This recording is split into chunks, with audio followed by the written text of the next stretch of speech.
folks. David Ward and Alex Wenger here with episode 6 from our latest series. Please take it away, Alex. Thanks, David. Bonjour, golfers. Welcome to episode 6, where we're diving into one of my favorite topics adapting your game to different courses. Golf isn't just about technique, it's about understanding the land you're playing on. Whether it's a windswept links, a tree lined Parkland course, or a desert layout that tests your precision, every course has a unique story to tell. David, what's the most unforgettable course you've ever played? Let's set the tone with one of your tales. Oh, I tell you, the most unforgettable course and round for me was playing alongside my mother and my father Paddy and my brother Gary in the old head of Kinsale. I guess it's geographically our local course, given that we live in Sandy Cove, Kinsale, just about 3 or 4 kilometers away from the old head. And yeah, it's a private course, so I was really blessed to get out there. I'm still surprised to this day that they allowed me out there. But it was part of an outing with Ela Lilly Golf Society, a pharmaceutical company that myself and my father used to work for. And yeah, it was a real blessing for me. And you know what? It inspired me, to get involved in this and to try and open up golf courses to hackers like myself. And that's kind of one of the missions of the foundation here is to open up some quality golf courses to people who may never get a chance to play on them. That was a special round for me. I mean, anybody can Google the old head and take a look. It's spectacular. I'm blessed to be from the area, and we're all blessed in Kinsale to have a golf course like that close to us. So yeah. And yourself, what was your favorite round of golf, Alex? And course even. That's a beautiful story, David. The old head of Kinsale. Wow, that's a special place. It's not just a course. It's like playing golf on the edge of the world, isn't it? I love that your round there was so tied to family and Yes. community. That's the magic of golf. It's not just the shots, it's who you share them with. For me, my favorite round has to be my first experience on a links course at St. Andrews. It was a surreal feeling standing on the first tee, knowing I was playing where legends have walked. I'll never forget the way the wind demanded absolute respect. Every shot had to be thought out, every club choice precise. But it wasn't just the challenge, it was sharing that experience with a group of local golfers who taught me to see golf differently. They laughed at my first few attempts to fly the ball high, then showed me how to embrace the ground game. That round didn't just test me, it reshaped the way I approached the game. So tell me, David, how did the old head shape your view of golf and the work you're doing to make the game more accessible? That's a mission worth hearing more about. Well, honestly, growing up with in Sandy Cove with a view of the old head, it was always like this kind of mythical place for me. It's gated off out there just because of the geography of the peninsula, I guess. And yeah, you don't often get out there to look at the golf course. You can see it from afar, like I did, and I watched it from afar all my life. And I saw guys heading out there in buses, tour buses from all over the world when I worked in Kinsale. Spoke to them about the place, but it was only at the age of 29, 30, I'd say, that I got out there that day, um, with the family. Of course, we left Mark at home to prepare the barbecue, um, but yeah, it was a really, really special day for me. So basically, I feel like because I had built it up so much in my head from looking at it for 20 odd years, that when I actually finally got out there, there was no way I wasn't enjoying the round. And, like I always say, I had the best company. So, so it just made it all the more enjoyable for me. But one thing I will have to say is the way you get treated when you enter the old head of Kinsale is second to none. I mean, I felt like I was elite from just the minute I walked through the gate. Even I top it all off with the fries we had at the end of the day. I remember they had truffle shavings on them, and we just felt so privileged to be there. It was a glorious day sitting on the deck and the balcony out there. Anybody that ever gets a chance, please, please, please do yourself a favor. Get to the old head of Kinsale. Get out there. They've got some knowledgeable caddies. Get one. Speak to everybody you can out there because the locals are just so captivating. There's a passion for golf there that you don't see in many other places in Ireland, at least, you know. So, yeah, I could tell you about the Old Head all day, and I'm sure in podcasts to come, I will talk a lot about the Old Head. Um, the only thing for me is I wish I had more experience and time out there. But luckily, in my family, my father has spent some time working out there. My brother has spent some time working out there, and my mother is pretty much a regular on the course. She plays at least once or twice a year out in the Old Head. So yeah, I've heard all the stories, honestly, and eager to hear more and to tell more. So anyway, what did you make of St Andrews, Alex? You know, I've been to St Andrews this year as well. I didn't get a chance to stand on the first tee, but I watched enough guys hit off. And yeah, that must be the most nervy shot in golf, I'd say, actually, on any random Monday or Tuesday or Wednesday in the summer months to step up and watch a guy hitting his first tee in St Andrews. Wow, pressure.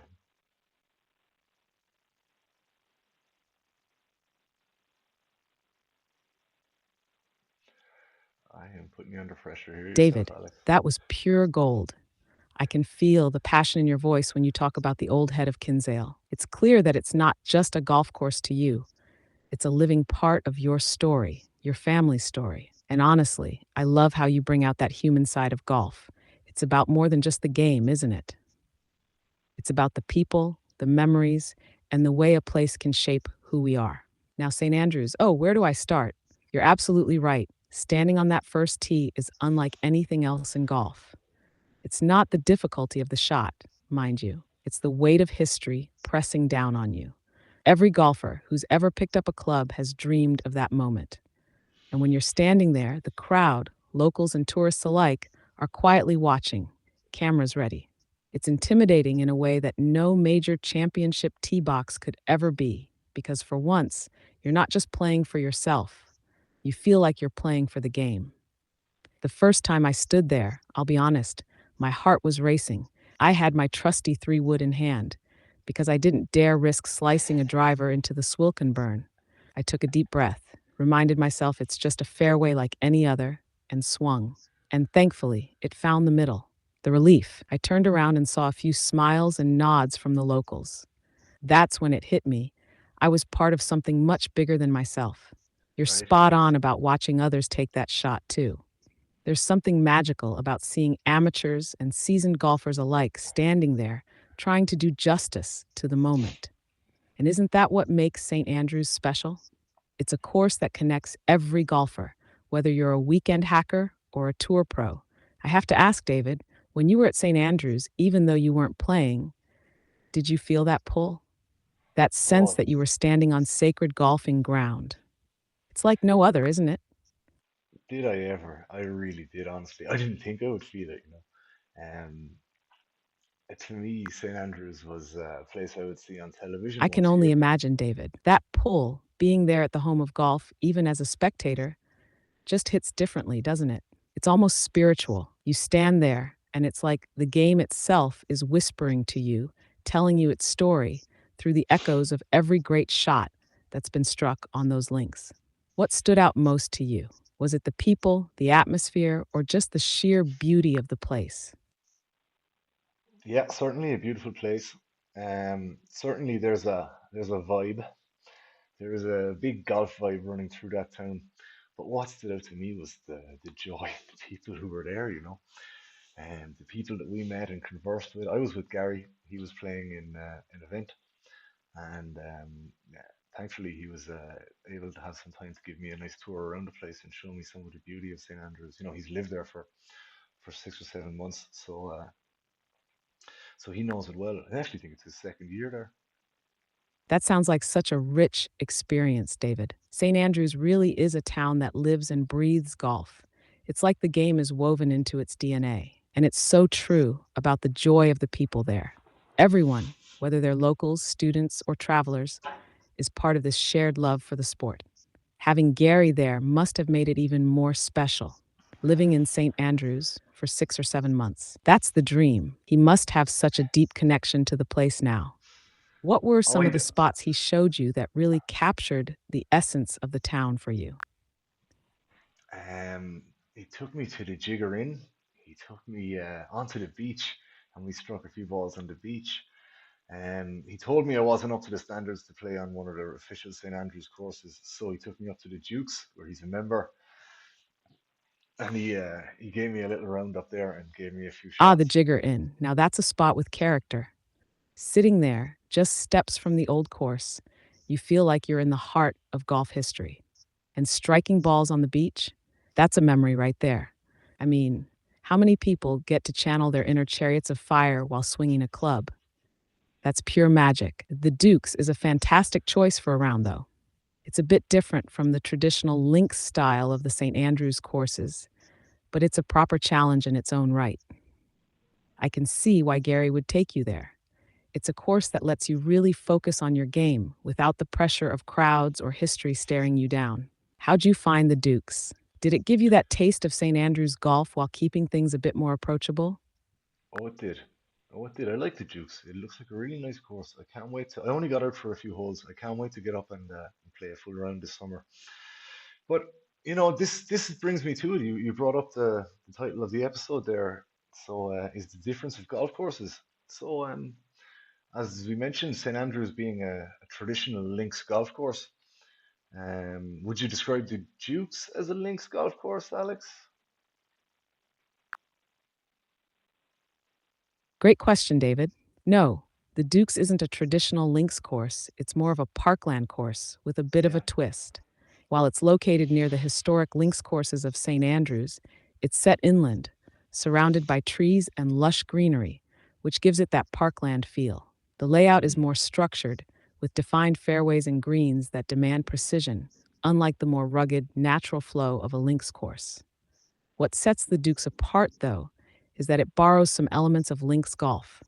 The designers incorporated undulating fairways and runoff areas around the greens, so you still need to think creatively, especially with approach shots. But you won't have the wind and firm ground dictating every decision like you would on the old course. what's going on In a there, way, folks? the Dukes is a perfect complement to St. Andrews. It gives you a different style of golf while keeping you rooted in the area's rich golfing culture. When you get back for a full round, you'll see how it offers its own set of challenges. What did you think of the course's vibe compared to the more traditional links feel? Did it surprise you? Yeah, it did. It surprised me, of course. But I'd love if you could just bring us through and talk me a little bit about what is a links golf course for anybody that doesn't know. Ah, David, the heart of the game. Let's talk about links golf. A links course is the oldest and purest form of golf, born on the rugged coastlines of Scotland and Ireland. The term links comes from the Old English word link, meaning a ridge or area of sandy dunes between farmland and the sea. These areas weren't good for farming, but they were perfect for golf. Here's what defines a true links course. 1. Coastal location. Links courses are almost always near the sea. The sandy soil drains quickly, making the turf firm and fast, even in wet weather. Think rolling fairways that almost look untouched by human hands.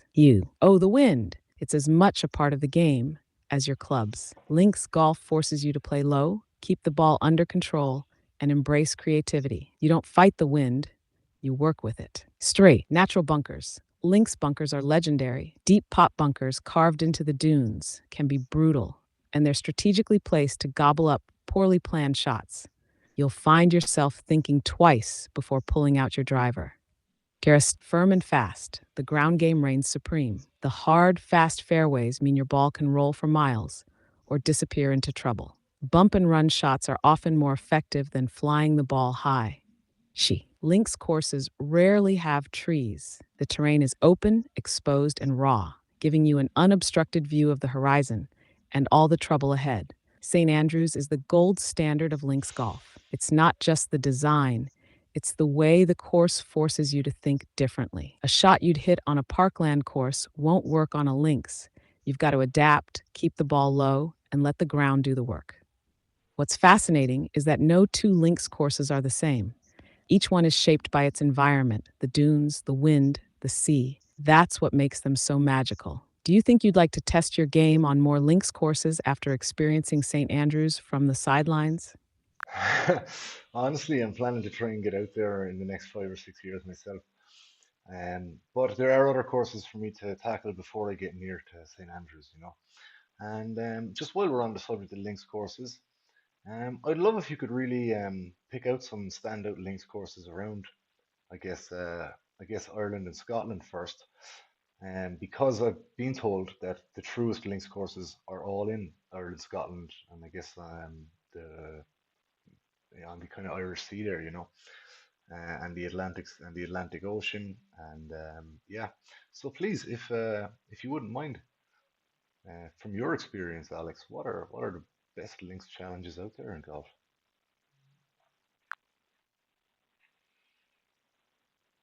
Ah, David, you're right to say that the truest links courses are found in Ireland and Scotland. These landscapes are where the game was born, and the courses are shaped by the raw power of the Irish Sea and the Atlantic.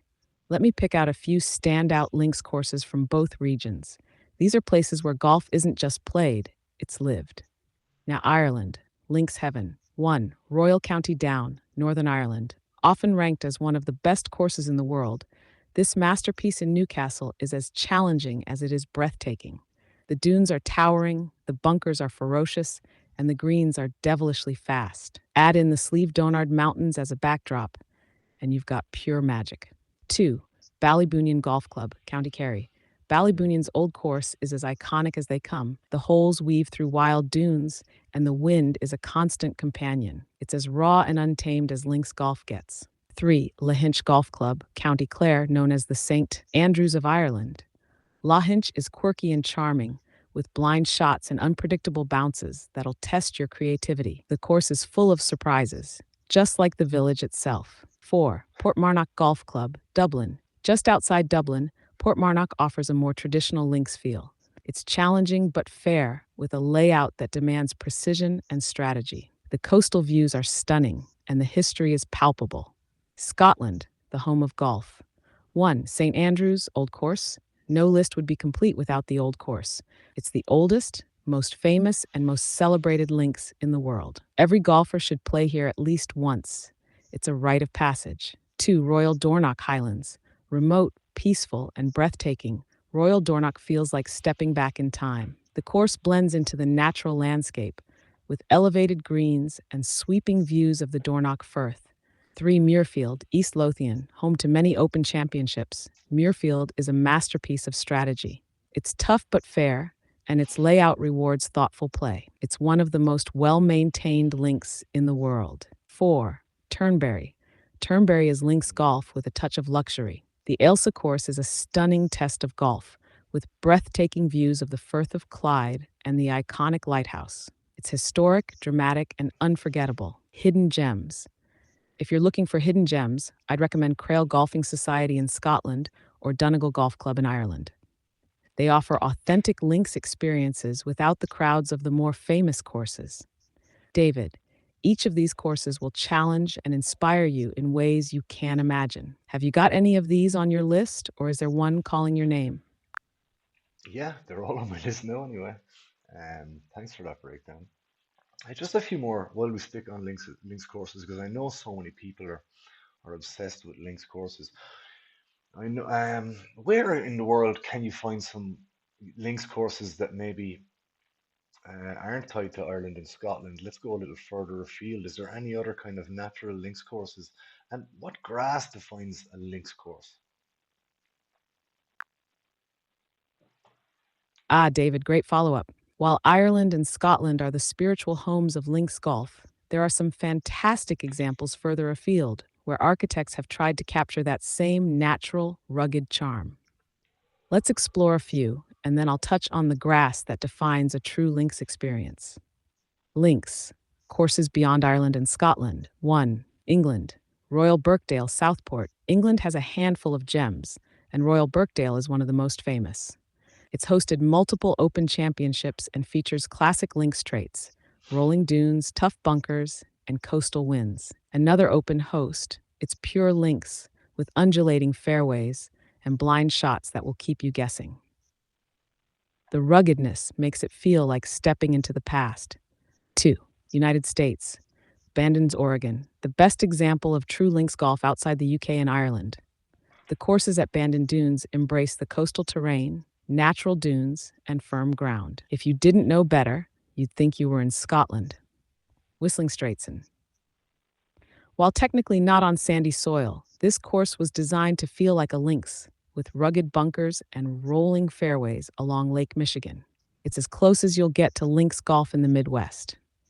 In 3, Australia, Barnbougle Domania. Set along the coast of Tasmania, this is raw, breathtaking links golf. It's windy, wild, and every hole feels like it was shaped by nature rather than man. E4, New Zealand, Cape Kidnappers, Hawke's Bay. Perched on dramatic cliffs, it's a modern interpretation of links golf with firm turf and a natural feel. The views of the Pacific Ocean are just a bonus.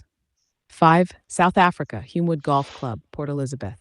A true links course with sandy soil, open terrain, and coastal winds. It's one of the few in the Southern Hemisphere that fits the traditional links mold. Grass that defines links golf. The key to a links course lies in its turf, and that's all about fescue grass. Here's why it's the backbone of links golf. 1. Hardy and resilient. Fescue thrives in sandy soil and coastal climates, making it perfect for the rugged, windswept conditions of links courses. 2. Firm and fast.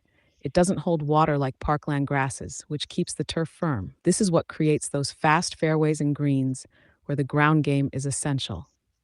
3. Low maintenance. Fescue grows naturally in these areas, requiring little irrigation or mowing.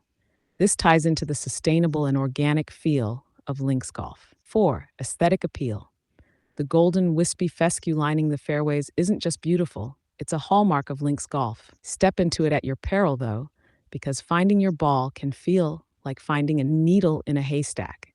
So, if you're craving a links experience but can't make it to the UK or Ireland, places like Bandon Dunes or Barnbougle Dunes are exceptional alternatives. And remember, if the turf isn't fescue and the ground doesn't run fast and firm, it's not a true links. It's just pretending. Any of these courses catch your interest, David? Or are you sticking with the originals for now? No, I'm sticking with the originals first. I'm going to try and get up to Scotland this summer and play 3 or 4 courses. And I'll be definitely talking to you, Alex, before we touch on those links. Um, and I'll take your advice. I'll bring my golf balls because, yeah, I'm not very good at tracking balls. And yeah, I seem to lose a lot. Um, so, yeah, my style of army golf, left, right, left, right, left, right, is certainly not the best tact for taking on a links challenge.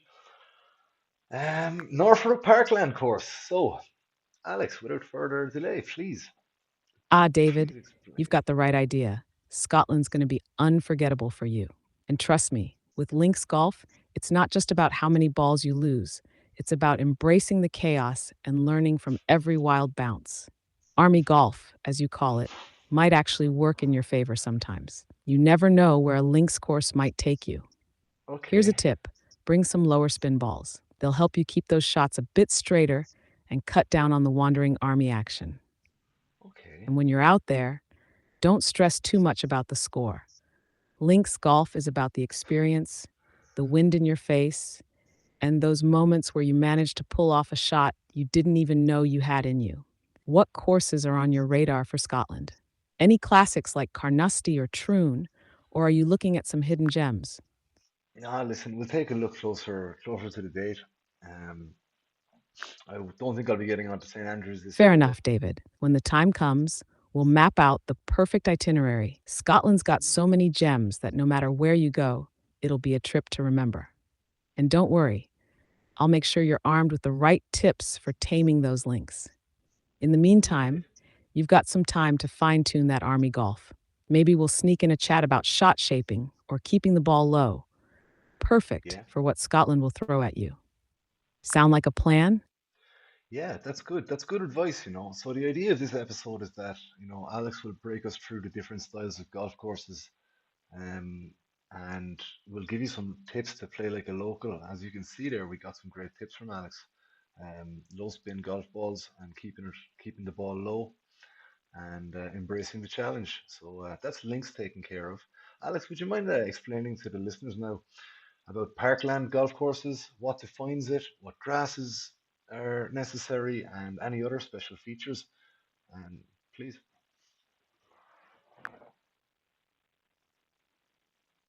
Absolutely, David. Let's dive into Parkland golf courses, a style that's a world away from the raw, windswept nature of links golf, but no less captivating. What defines a Parkland golf course? Parkland courses are the lush, green gardens of the golfing world. Unlike the rugged openness of links, Parkland courses are inland, often surrounded by trees, with carefully manicured fairways and greens. These courses are typically more sheltered from the wind and rely on design and hazards to challenge the golfer, rather than the elements. Here's what makes a parkland course stand out. 1. Tree lined fairways. Expect rows of trees framing the fairways, creating natural boundaries. These trees can make you feel like you're playing in a tranquil park, but also force precision off the tee. 2. Water hazards. Lakes, streams, and ponds are often key features. Designers use them to create risk reward situations, especially on par 3s and short par 4s. 3. Soft, well manicured fairways. The turf is more forgiving than links courses, allowing for high, soft landing approach shots. This makes it easier to aim for tight pins. 4. Defined rough and bunkers. The rough is less wild compared to links courses, but can still punish wayward shots. Bunkers tend to be larger and flatter than the deep pot bunkers of links.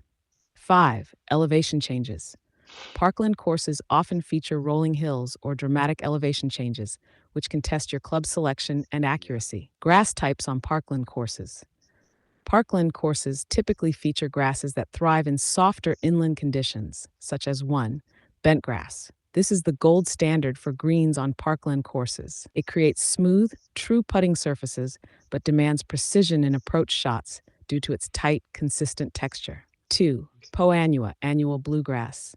Common in cooler climates, Poa annua greens can be smooth in the morning but bumpy later in the day due to growth. It adds an extra layer of challenge for afternoon rounds. 3. Ryegrass fescue mix for fairways. A mix of ryegrass and fine fescues is often used for the fairways, providing a soft but durable surface for play. Special features of Parkland golf. The beauty of Parkland golf lies in the way the courses are designed to harmonize with their natural surroundings. Take Augusta National, for example. It's as much about the spectacle of blooming azaleas and dogwoods as it is about the golf. Shot strategy. Parkland courses reward careful planning. The tree-lined fairways force you to think about positioning off the tee, while the softer greens allow for aggressive iron play. Weather influence. Parkland courses handle rain better than most, but wet conditions can make them play longer. On dry days, the greens can speed up dramatically, putting your putting to the test. Tips for playing Parkland courses. 1. Stay in play. Avoiding the trees is key. If you're not the straightest hitter, don't be afraid to club down off the tee to keep it in the fairway. Okay. 2. Master your approach. Shots. The soft greens demand high, accurate iron shots. Practice hitting your short irons with precision before taking on a Parkland challenge.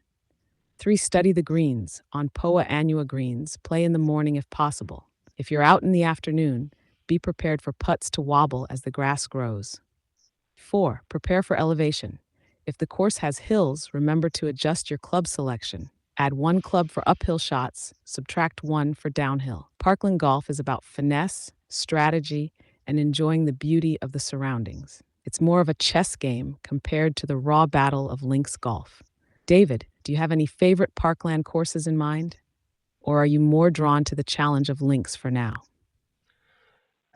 Favorite parkland courses to look at, I guess Augusta National. The first parkland course that I played, excluding my own home clubs, was Macroom Golf Club in County Cork. Ah, David, you've got a great eye. Augusta National is the epitome of parkland beauty. It's not just a golf course, it's a masterpiece.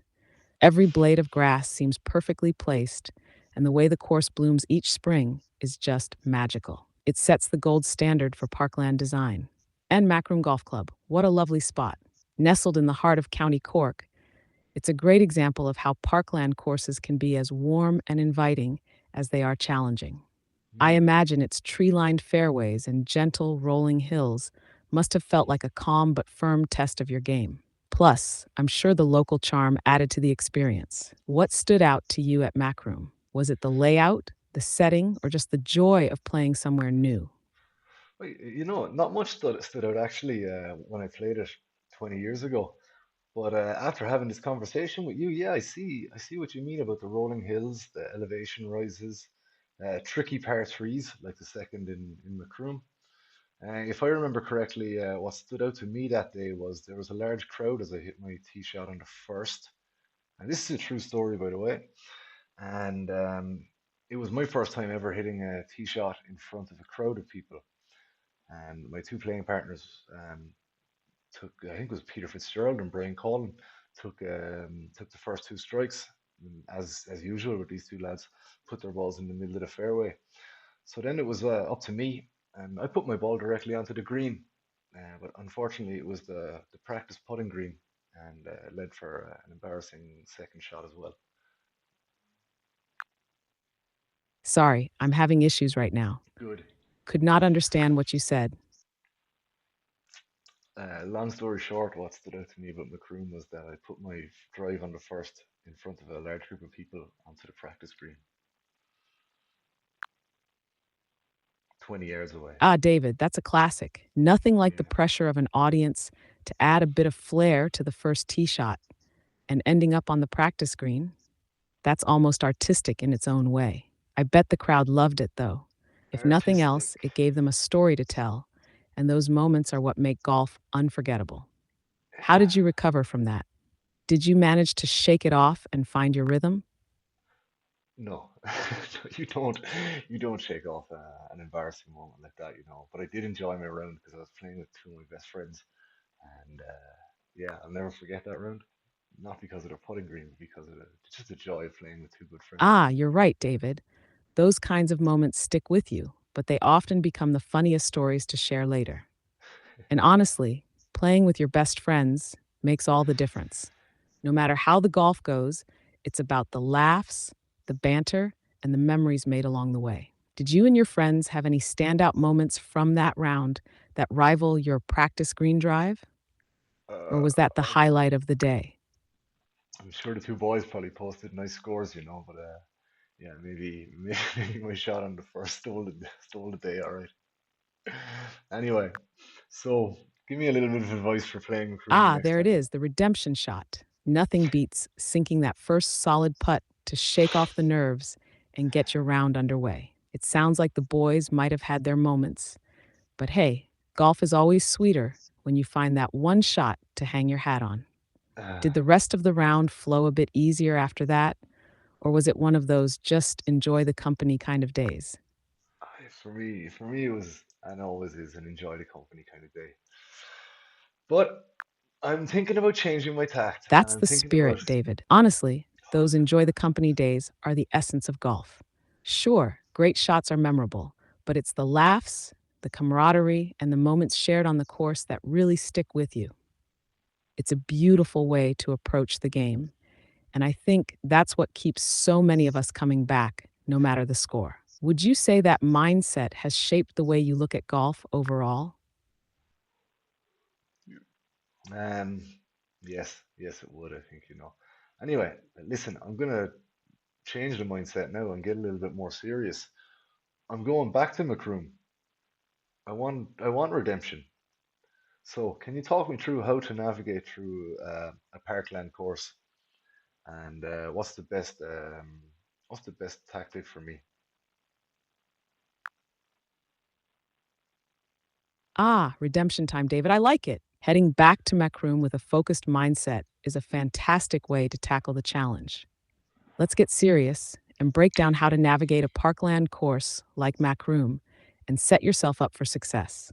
Sh1. The tee shot, play for position, not distance. Park narrow, tree lined fairways mean accuracy trumps distance. Macroom's first hole has a bit of that funnel effect, with trees framing the shot, so keep it simple and safe. Tactic. If your driver is inconsistent, club down. A 3 wood or hybrid will give you better control off the tee. Pick a small target, maybe the edge of a tree in the distance, and focus on that. Don't let the crowd, if there is one, distract you. He too. Approach shots, land it soft. The greens on parkland courses tend to be softer and more receptive than on links courses. Use this to your advantage. Tactic. Play to your comfortable yardages and favor accuracy over aggression. Aim for the center of the green unless you're feeling confident. Parkland greens are often guarded by bunkers, so going for the flag can sometimes bring unnecessary risk. Hash 3. Short game. Get creative around the green. Parkland key. The greenside rough is usually thick and soft, so you may need more loft to pop the ball out cleanly. Tactic. Practice your pitching wedge and sand wedge around the greens. Use softer hands to control your chips and focus on landing the ball softly to let it roll out. Tef 4. Putting, read the greens. Greens on parkland courses are generally true, but may have subtle breaks caused by the surrounding trees. Tactic. Take your time reading the putts. Stand behind the ball and look from the low side of the green. If Macroom's greens are anything like other parkland courses, speed control will be key. Focus on lag putting and minimizing 3 putts. 5. Course management. Avoid trouble. Parkland key. Hazards like trees, water, and bunkers are strategically placed to punish risky shots. Tactic. Play smart. If you're out of position, don't try to pull off a hero shot through the trees. Punch out, get back into play, and trust your short game to save par or bogey. Stick to your game plan. Don't let one bad hole tempt you into taking unnecessary risks. Mental prep for redemption. Stay positive. Golf is as much mental as it is physical. Accept the occasional misstep. It's how you recover however that counts. Visualize success. Picture the shots you want to hit before stepping up. Confidence goes a long way. Embrace the day. Even if things don't go perfectly, enjoy the fact that you're out there chasing redemption on a beautiful course. How does that sound, David? Ready to head back to Macroom and turn those trees and practice greens into your allies? Hey, lesson of practice greens. Come on. Maybe I should spend a few minutes on the green before I go out next time. Maybe that was divine intervention telling me Ah, to get David, back on now the that's the practice greens. spirit. Spending a few minutes on the practice green before your round can make all the difference. It's not just about honing your stroke, it's about getting a feel for the speed and break of the greens you'll face out there. Here's a quick pre round green routine to set you up for success. 1. Pace check. Roll a few putts from 20 to 30 feet to get a sense of the speed. This is your lag putting warm up. 2. Short confidence boosters. Sink a few 2 to 3 footers to build confidence. Hearing the ball drop into the cup sets a good tone. 3. Break study. Roll a couple of putts on a sloped area to see how the greens break. Parkland greens often have subtle movement influenced by surrounding terrain or trees. A solid warm up will help you start your round with a sharper touch on the greens. Next time at Macroom, I'll bet you're hitting the first and sinking those putts like a pro. Sound like a plan? Yeah, yeah, it sounds good to me, all right. Um, okay. So, leaving aside Macroom and Augusta, can you name a few other quality parkland courses, maybe around my local community here in Switzerland?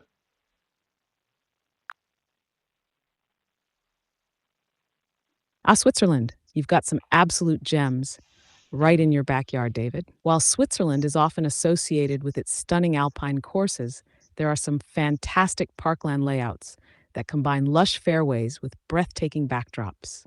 Here are a few top quality parkland courses near you. 1. Golf Club Bad Ragaz, St. Gallen. Why it stands out. This championship level course is nestled in the beautiful Rhine Valley.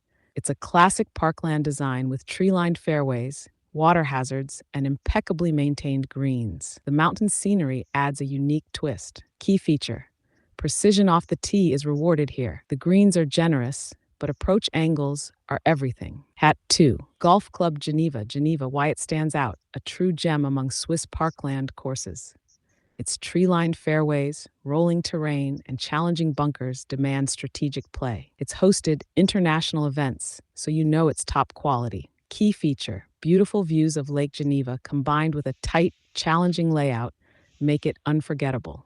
And 3. Golf Club Domaine Imperial, Glan Vaud. Why it stands out, designed by Pete Dye, this is one of the finest courses in Europe.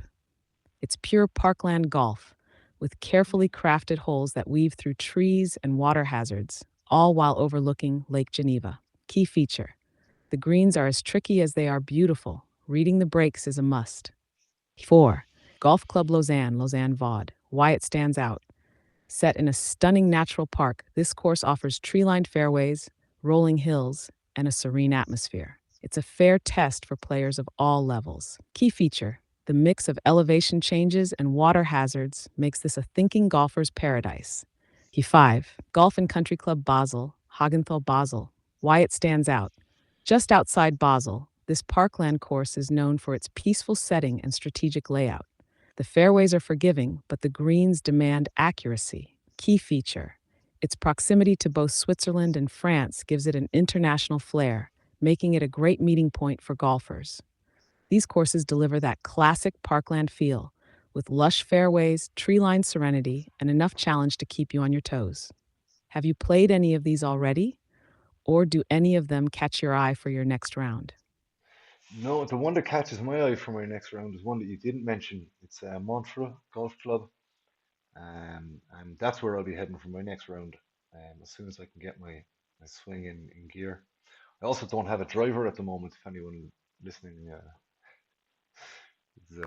has a spare one knocking around, I'm Ah, Montreux Golf Club. Now there's a course that deserves a moment in the spotlight.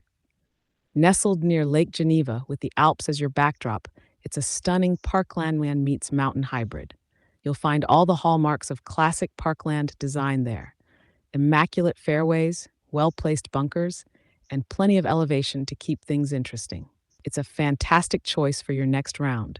As for that driver situation, consider this your friendly public service announcement. David Ward needs a driver, folks. Maybe the golfing gods or listeners will answer your call. In the meantime, there's no shame in borrowing one or leaning on a trusty fairway wood. It's about hitting fairways, not hitting bombs, right? What's very the true. first thing you're hoping to focus on at Montreux? Tackling the tree lined fairways or taming those tricky greens? Greens and regulation, yeah, definitely for me. I need to up that. I need to get some birdie putts really and some par putts. Yeah, so I got to get on the green a little quicker.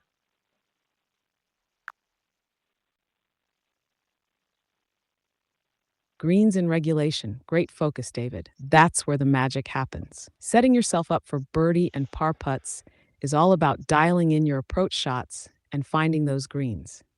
Let's fine tune your strategy for Montreux so you're ready to attack. 1. Club selection for approaches. With Montreux's mix of elevation changes and parkland style greens, club selection will be key. Factor in any uphill or downhill lies and commit to your yardages. If you're not confident going for the flag, aim for the fat part of the green. A long two putt is always better than scrambling for par. 2. Short game to support your GIR goal. If you miss the green, focus on your chipping. Getting the ball close from just off the green can save you strokes. Practice those bump and runs or high flop shots depending on the lie. You'll need them to handle Montreux's contours. 3.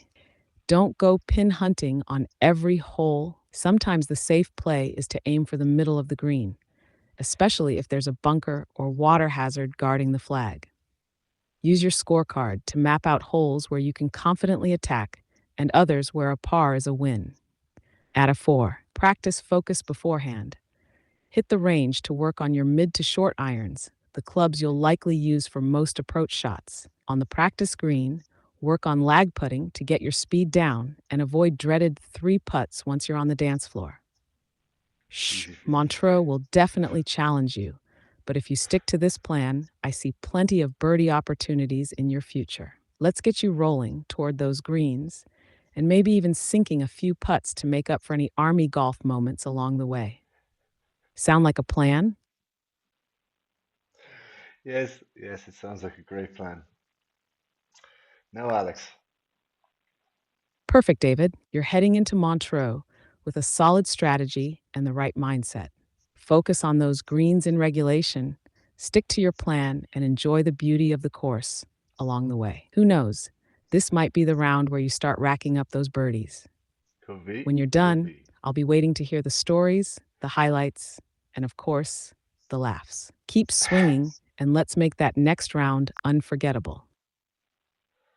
All right, okay, cool. So now I want you to Well, we're in Switzerland, I suppose. Tell me about mountain courses. Tell me about two mountain courses here in Switzerland, and tell me about four from further afield from across the world, and how we might approach a game in a mountain course, as well as grass and other key features that you might see in a mountain course that you will not see in Parkland or Ah, mountain courses, David. They're some of the most breathtaking and challenging experiences in golf. The combination of dramatic elevation changes, stunning vistas, and the unique challenges of thin air makes mountain golf a category all its own. Let's dive into two standout mountain courses in Switzerland, then explore four gems from across the globe. I'll also share tips for tackling these altitude adventures and what sets them apart. Mountain courses in Switzerland: 1. Crans-sur-Sierre Golf Club, Crans, Montana. Why it stands out. Home to the Omega European Masters, this course is perched high in the Swiss Alps. The views of the Rhone Valley and surrounding peaks are nothing short of spectacular. Key features: narrow fairways framed by towering pines, significant elevation changes, and greens that demand precision. The altitude adds extra distance to your shots, so club selection becomes an art form here. Grass type bent grass on the greens ensures a smooth, fast putting surface. 2. Andermatt Swiss Alps Golf Course. Andermatt. Why it stands out. A newer addition to Switzerland's golf scene, this course blends seamlessly with its alpine surroundings. It's a pristine layout with challenging elevation shifts and unpredictable mountain winds. Key features: the rough is a mix of natural grasses, and the course uses alpine streams as hazards. The wind can swirl unpredictably, adding to the challenge. Grass type fescue blends in the fairways with bent grass greens for a true, consistent roll. Mountain courses around the world. 1. Banff Springs Golf Club, Banff, Canada. Why it stands out. Nestled in the heart of the Canadian Rockies, this Stanley Thompson design is a masterpiece. The backdrop of towering peaks and emerald forests makes every shot unforgettable. Key features: wide fairways and large greens are counterbalanced by elevation challenges and hazards like the Bow River. 2. Whistler Golf Club, Whistler, Canada. Why it stands out. Designed by Arnold Palmer, this course offers a mix of mountain and forest golf, with rolling fairways and strategically placed bunkers. The surrounding vistas are jaw-dropping. Key features: generous fairways but small, tricky greens. The altitude adds distance to your drives, but challenges your touch on approaches. 3. Jade Dragon Snow Mountain Golf Club, Lijiang, China. Why it stands out. Set at nearly 10,000 feet above sea level, this is one of the highest courses in the world. The ball travels significantly farther, making yardages tricky to calculate. Key features: massive greens, vast elevation changes, and stunning views of the snow-capped Jade Dragon Mountain. 4. Mount Washington Resort Golf Course, New Hampshire, USA. Why it stands out. Located in the White Mountains, this Donald Ross design is both scenic and challenging. Its classic layout combined with modern conditioning makes it a favorite for mountain golf lovers. Hmm. Key features: elevation changes test your distance control, and the surrounding mountains create optical illusions on the greens. How to approach a game on a mountain course. 1. Account for altitude. At higher elevations, the air is thinner, so the ball travels farther. On average, you gain about 10% more distance. Adjust your club selection accordingly. Don't overshoot the green. 2. Mind the elevation changes. Uphill and downhill shots are more dramatic on mountain courses. For uphill shots, take more club. For downhill shots, take less. 3. Master uneven lies. Mountain terrain means you'll face uphill, downhill, and side hill lies. Adjust your stance and aim to account for these slopes. 4. Factor in the wind. Mountain courses often experience swirling winds. Pay attention to how the wind behaves around peaks and valleys. It can shift unpredictably. Grass and features. Unique to mountain courses. 1. Grass types. Cool season grasses like bent grass and Kentucky bluegrass dominate, thriving in the alpine climate. Natural alpine grasses often frame the rough, adding to the beauty, but also the difficulty. 2. Key features. Dramatic elevation changes. Mountain courses are known for breathtaking tee shots that drop hundreds of feet to the fairway below. Optical illusions. The surrounding peaks can make it hard to judge distances and breaks on the greens. Wildlife. Don't be surprised if you encounter deer, marmots, or even the occasional bear on your round. Natural hazards, streams, cliffs, and rock formations often come into play. David, tackling mountain golf is a unique challenge, but it's also an unforgettable experience. Let me know if you're planning to head to Cran-sur-Sierre or Andermatt, or if one of these international gems catches your eye. Yeah, I'll be heading to Cransford as soon as possible. I've been up there many times. The only problem at the moment is that it's actually a ski slope. So yeah, give it a few months, wait for the greens to thaw out, and I'll be up there for sure.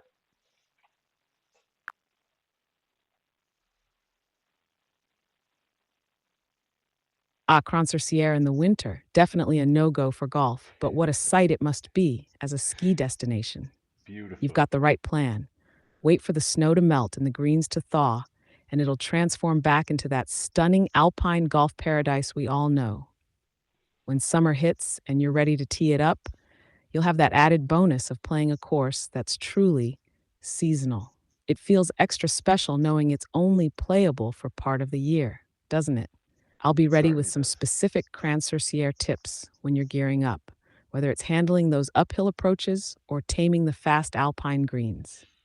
Until then, maybe some warm up rounds closer to home to keep the swing in shape. Yeah, absolutely. Maybe even down in Spain, where I could possibly find a desert course. I played a few rounds in Spain last month, and yeah, I was lucky and really privileged to get to play in La Romero, which was a nice course. But there was another desert course. I'm going to try and find the name there actually because um, it escapes my mind. But please do talk to us about desert golf and if I even have played desert golf or if I was on some courses, some Parkland courses in Spain. I'm not sure. Desert golf. Now that's a unique beast, David. Playing in arid conditions is an experience that blends stark beauty with strategic challenges.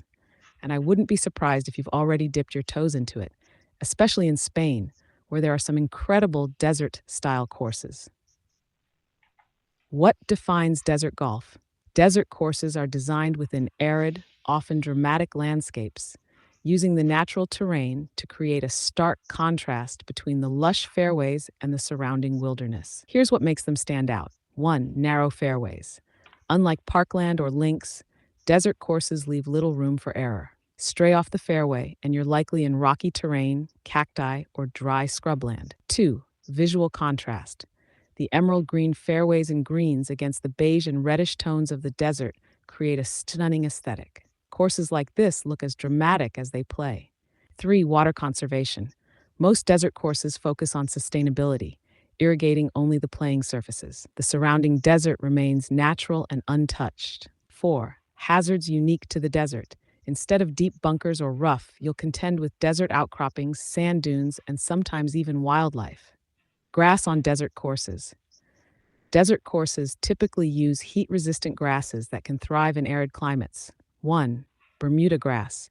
Perfect for the fairways and rough, it handles high temperatures well. Watch out for the grain on putts, it can throw you off. 2.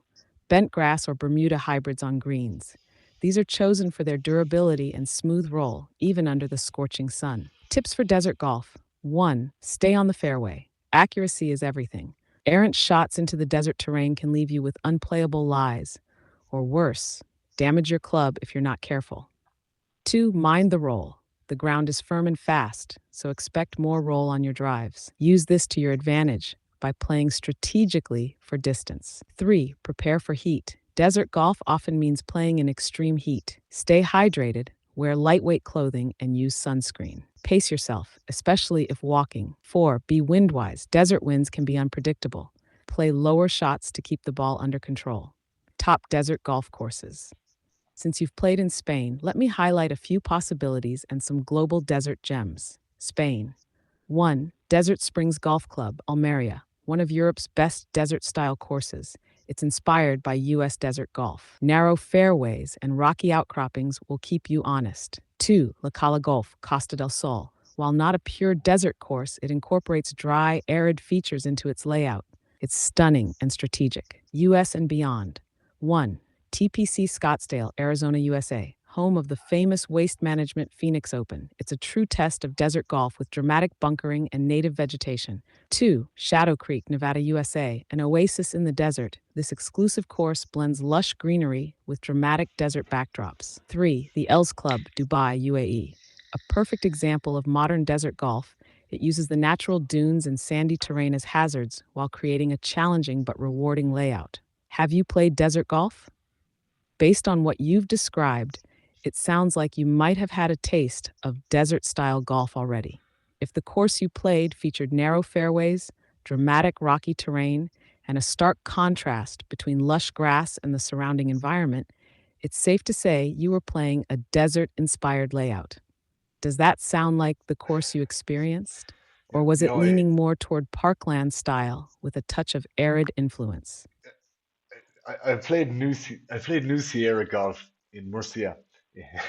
Of course, it's desert golf, and I should be the one person to know because I hit more shots off the desert than I did off the grass. I'm sorry, I was half asleep there. Of course, it was desert golf. Yeah, and I was absolutely in the sand. I might as well have brought my bucket and spade because I think I lost eight of my own golf balls and three of my playing partners. So thank you, Del. Much appreciated for those restrictions.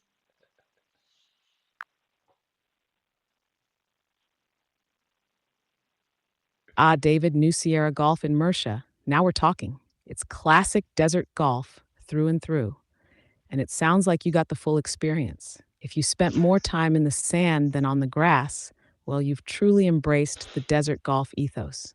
It's all part of the charm, isn't it? Losing 8 balls of your own and 3 of your playing partners is no small feat, though. Dell's donation of those Srixons might have saved your sanity.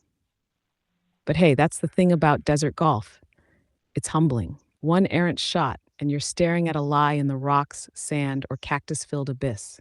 The key Yeah. to surviving courses like New Sierra? Play within yourself. Keep it straight, keep it simple, and pack more balls than you think you'll need. And maybe practice those desert rescue shots. A low punch back onto the fairway might be your new best friend. Did you find the course enjoyable despite the lost balls? Or were you just counting the minutes until you could grab a cold drink and laugh about it all with Dell? No, I loved it. I had an eagle putt. I don't think I ever had an eagle putt before, so I absolutely adored it. Yeah, it was a beautiful course, and the company was great. I was with my uncle Kieran and his mates down there, and yeah, it was just really nice. I love the fact that we took a cart. I haven't spent much time in carts. I love to walk my rounds, but this time I very much appreciated the cart, and yeah, it was good fun.